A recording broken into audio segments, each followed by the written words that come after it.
Rule कुछ के नाज़िल होने के बाद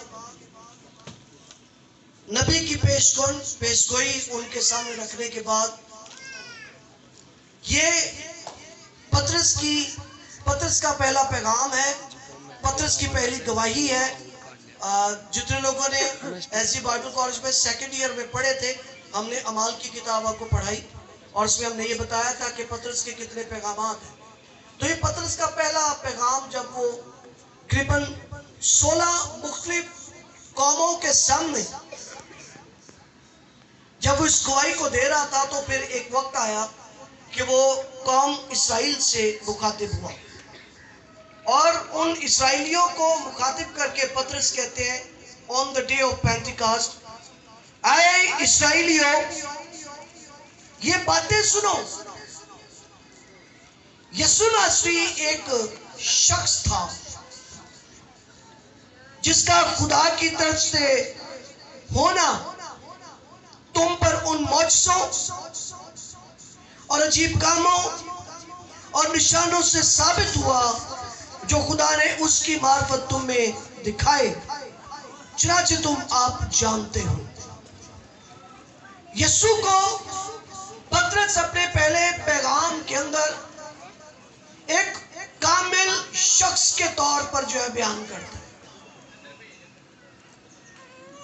यीशु मसीह का सलीबी मौत में पड़ना, दुख उठाना, सलीब पर हाथों पैरों में कील ठकवाना, सर पर नुकेला कांटों का ताज ठकवाना, ये सब इसलिए भी जरूरी था कि अगर हम यीशु को एक रूहानी शख्स या एक रूह के तौर पर पेश करते तो उन्होंने उस वक़्त के और आज के लोगों ने यीशु मसीह की सलीबी मौत और दुखों को कबूल नहीं करना था, क्योंकि वो समझते हैं कि रूह को कोई ज़रब नहीं पहुंचती। इसलिए पतरस अपनी गवाही में यह बयान करता है कि इस्राएलियों ये बातें सुनो कि यीशु नासरी एक शख्स था जिसको इब्रानियों का मुसन्निफ कहता है कि वो कामिल शख्स और कामिल खुदा है। यीशु मसीह को एक कामिल शख्स के तौर पर बयान करना बड़ा जरूरी है और हमें भी ये कबूल करना है, हमें भी ये मानना है, हमें भी ये समझना है कि वो जिस्म में रहकर ये सब कुछ बर्दाश्त कर गया। पतरस कहते हैं कि यीशु एक शख्स था, एक इंसान था। महज उसे एक रूहानी शख्सियत समझना या महज उसे एक रूह समझना, ये तुम्हारे लिए जो है वो उनके ईमान में किसी भी तरह की ज़र्ब का सबब और बाइस बन सकता था। तो पतरस यीशु को एक आदमी, एक शख्स के तौर पर जो खुदा का भेजा हुआ है उसके तौर पर बयान करता है। फिर बयान करता है कि खुदा की तरफ से तुम पर उसके मौजज़ों, अजीब कामों और निशानों का तुम में ज़ाहिर होना बड़ा जरूरी था, क्योंकि उस वक़्त से लेकर आज तक बनी इंसान की एक फितरत है कि जब तक कोई निशान नहीं ना देखते वो कबूल नहीं करते। इवन आज भी हमें अच्छा बेहतर खादम वही लगता है जरा इंज करे तो किन्ने सारे बंदे ने आप आई सही है, एक आदमी साहब अच्छे, क्योंकि हम निशानों को मानने वाले हैं, हम अलामती जिंदगियों के अंदर रहने वाले हैं, हम फिजिकल चीजों को ज्यादा देखते हैं। हम सच्चाई से वाकिफ होना हो, सच्चाई हमारे पास होना हो, फिजिकल चीजें जो निशान है, दुनियादारी है, उसको हम बड़ा मानते हैं। इसलिए खुदा का भी मंसूबा था कि यीशु मसीह इन आदमियों की जो फंडामेंटल, इनकी जो नीड्स हैं, यानी मिरेकल्स, वंडर्स और सिंबल्स, जो खुदावंद यीशु मसीह के वसीला से इनकी जिंदगी के अंदर आना बड़ा जरूरी थी। क्योंकि बहुत सारे लोग यीशु मसीह की मिनिस्ट्री में खिदमत के वक्त में इसलिए भी यीशु पर ईमान ले आए कि उसने बड़ी कुदरत के काम उनके दरमियान दिखाए।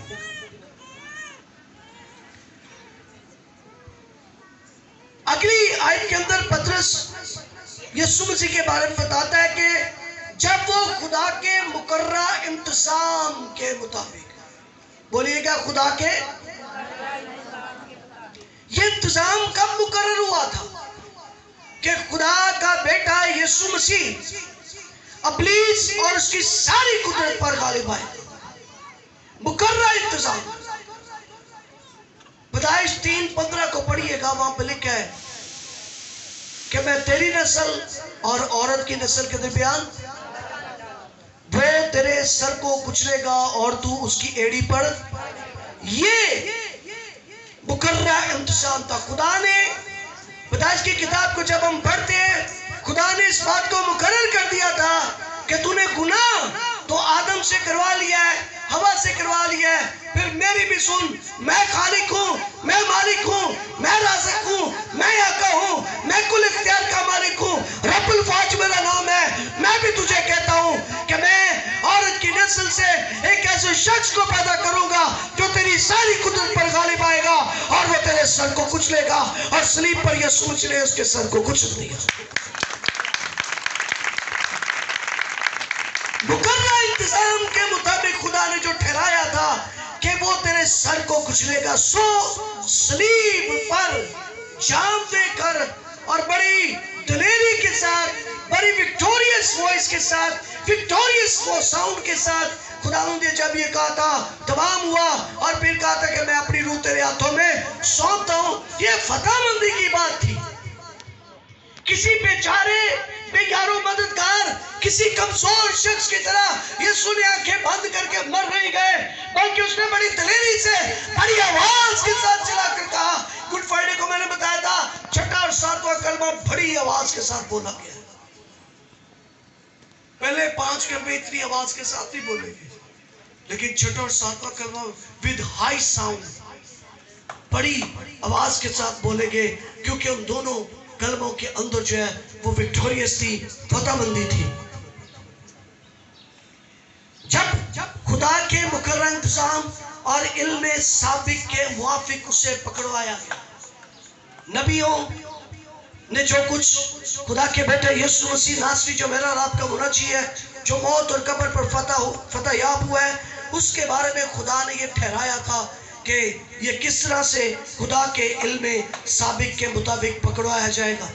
اور پترس ان سے کہتا ہے تم نے اس یسوع کو جو بڑے معجزوں کا مالک، بڑے وانڈرز دکھانے والا، بڑے نشانات دینے والا، اور جس کو خدا کے مقرر انتظام کا پتہ ہے، جس کو خدا کے علم سابق کا پتہ ہے، تم نے اس یسوع کو بے شرع لوگوں کے ہاتھوں سے مصلوب کروایا.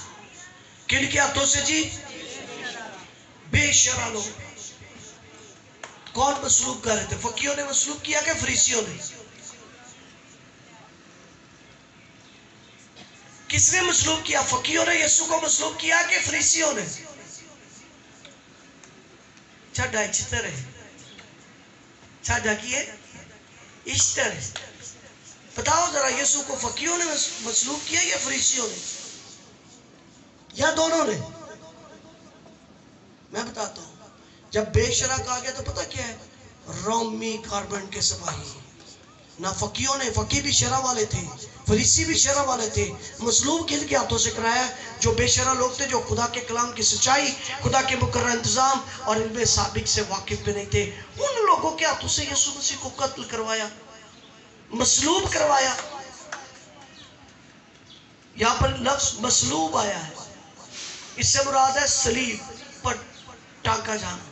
ٹھیک ہے، میں نے اس لیے بتایا تھا، اس لیے یہ لفظ چھوا ہے کیونکہ جب لفظ سولی کا ذکر کرتے ہیں تو اس سے مراد یسوع مسیح مصلوب ہوا ہے، پھر وہ سولی بیچ میں نہیں ہے. کبھی ایسا نہیں کہ یسوع کو سولیت کر دیا گیا، یسوع کو یہ کر دیا گیا. مصلوب سے مراد بھی یسوع کو صلیب دلوایا گیا. اور چوروں، ڈاکوؤں، لٹیروں، بدکاروں کی سزا. تم نے تو اسے بے شرع لوگوں کے ہاتھوں سے مصلوب کروایا اور مار ڈالا، لیکن خدا جس نے مقررہ انتظام ٹھہرایا ہے، لیکن خدا جس کے علم سابق کے اندر یہ موجود ہے کہ ان لوگوں کا مارنا کیا مارنا ہوا. میرا تو بیٹا وہ ہے جس نے جب تک یہ نہیں کہا کہ میں اپنی روح تیرے ہاتھوں میں سونپتا ہوں، میں نے بھی اس کے دم نہیں نکلنے دیا. لیکن خدا کا منصوبہ سنی، لیکن خدا نے موت کے بند کھول کر، ہاللویا ہاللویا، خدا उसकी मौत के बंध को खोल डाला और उसे मुर्दों में से जिलाया।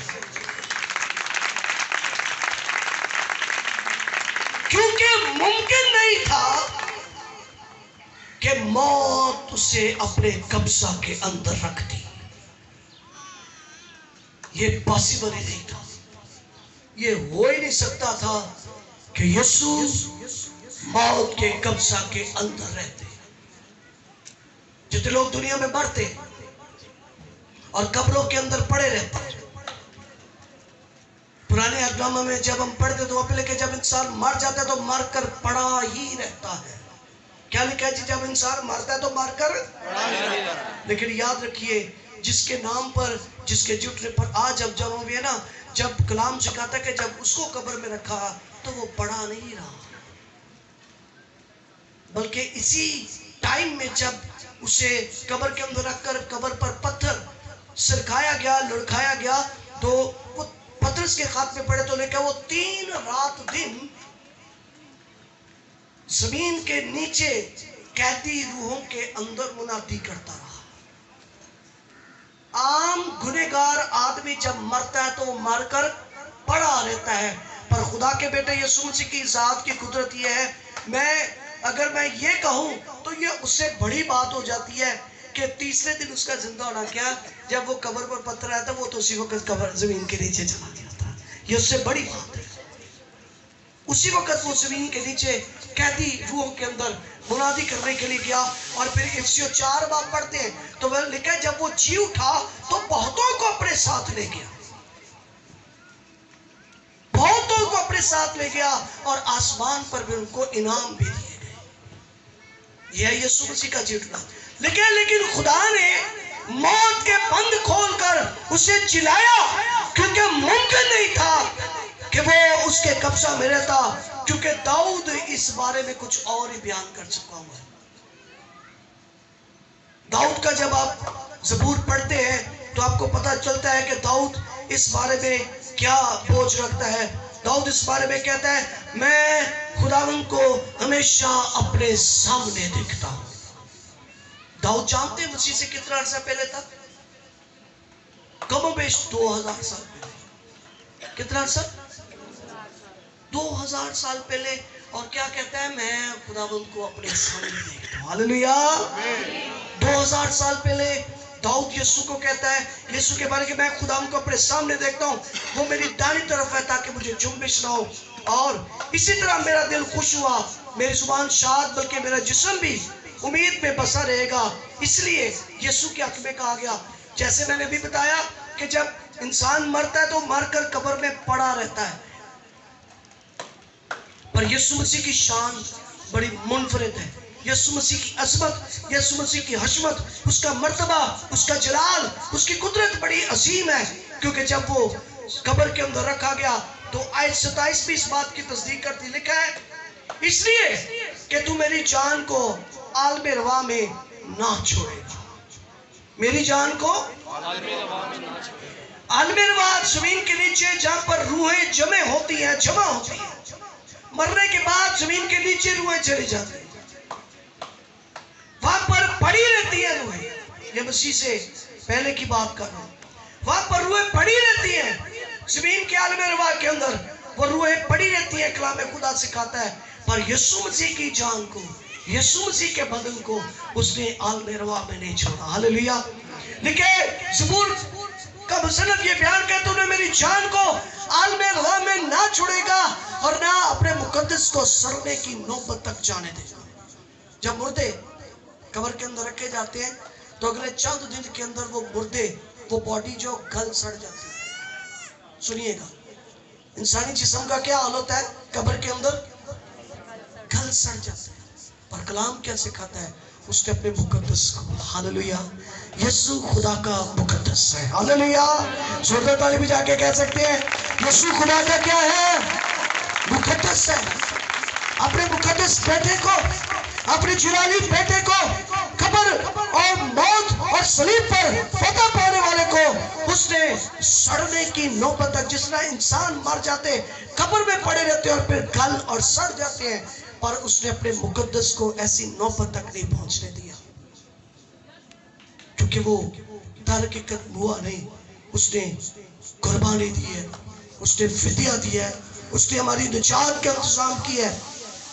और रसूलों के पास ये गवाही बड़ी ऑथेंटिक है कि जब भी वो मुनादी करते, पतरस ने 3 से 4 मरतबा पैगाम सुनाया है, अमाल की किताब पढ़िएगा, और चारों मरतबा गवाही के अंदर वो यीशु मसीह का जिक्र करता है कि उसकी जिंदगी के लिए आप लोगों ने क्या किया और खुदा ने उसे किस तरह से मुर्दों में से जिलाया। एक और हमारा जल्दी से हम देखने वाले हैं अमाल की किताब के अंदर ही, ताकि हम खुदा यीशु मसीह के बारे में जान सके। अमाल की किताब 3रा बाब है, आयत नंबर 13 से आयत नंबर 15 तक। अमाल 3, 13 से 15, जल्दी से जी। एक हवाला इसके बाद है, फिर हम इबादत पर खास करेंगे जी। मैं पढ़े देता हूं, गौर से सुनिएगा। अमाल 3, 13 से 15 में लिखा है, अब्राहम और इसहाक और याकूब के खुदा, यानी हमारे बाप दादा के खुदा ने अपने खादिम यीशु को जलाल दिया, जिसे तुमने पकड़वा दिया। जब पिलातुस ने उसे छोड़ देने का कसद किया तो तुमने उसके सामने इनकार किया। तुमने उस कदूस और रास्तबाज का इनकार किया और दरख्वास्त की कि एक खूनी तुम्हारी खातिर छोड़ा जाए, मगर जिंदगी के मालिक को कत्ल किया, जिसे खुदा ने मुर्दों में से जलाया। और पतरस कहता है कि हम इसके गवाह हैं। हालेलुया। पतरस क्या कहता है? हम इसके गवाह हैं। यीशु मुर्दों में से जी उठा है। ये किसी गली के कोने में, किसी वादी के अंदर, किसी जंगल बियाबान में ये वाकया नहीं हुआ कि किसी को पता ही नहीं है कि यीशु मुर्दों में से जी उठा। आपके मेरे ईमान की ये बुनियाद है कि यीशु किताब मुकद्दस के मुताबिक हमारे गुनाहों के लिए हुआ है। यीशु किताब मुकद्दस के मुताबिक हमारे गुनाहों के लिए, और फिर वो दफन भी हुआ है, और फिर किताब मुकद्दस के मुताबिक तीसरे दिन मुर्दों में से। हमारा ईमान मसीह के सलीब पर जान देने और मुर्दों में से जुटने के बगैर पूरा नहीं होता। हमारा अकीदा नामुकम्मल है। भाइयों बहनों, बेटे बेटियों, खादमीन, सुनिए, हमारा अकीदा मसीह के सलीब पर जान देने और मुर्दों में से जुटने के बगैर हमारा अकीदा नामुकम्मल है। अगर आपको इसके बारे में कोई कंफ्यूजन है तो खूब अच्छे से सीखिए, खूब अच्छे से जानिए। एक मसीह ईमानदार को, एक मसीही शागिर्द को इस बारे में बड़ा बाखूबी इल्म होना जरूरी है कि मसीह क्यों मारा गया और मसीह क्यों मुर्दों में से जी उठा, और इसकी हकीकत और सदाकत क्या है। इसलिए पतरस अपने हर पैगाम में, ये दूसरा पैगाम है पतरस का, जो भी मैंने आपके 3रे बाब में पढ़ा है आपके सामने। पतरस दूसरे पैगाम में भी यीशु मसीह के मसलूब होने और मुर्दों में से जी उठने की बात करता है। फिर उसने 3रे और 4थे पैगाम के अंदर भी यीशु मसीह के मुर्दों में से जी उठने की बात की। पर याद रखिएगा, वो मुर्दों में से जी उठा है, पर हमेशा की तरह चूंकि वो कलाम का हिस्सा है, हमें ये बात बताना पड़ती है कि जब मुकद्दस औरतें जब कब्र पर गई तो फरिश्ते ने एक सदा लगाई थी। क्या ढूंढ रही थी वो? मुकद्दस औरतें कब्र पर जाकर क्या ढूंढ रही थी? तो फरिश्ते ने उनसे क्या कहा था? आप सबकी आवाज मिल के आनी चाहिए। क्या कहा था फरिश्ते ने?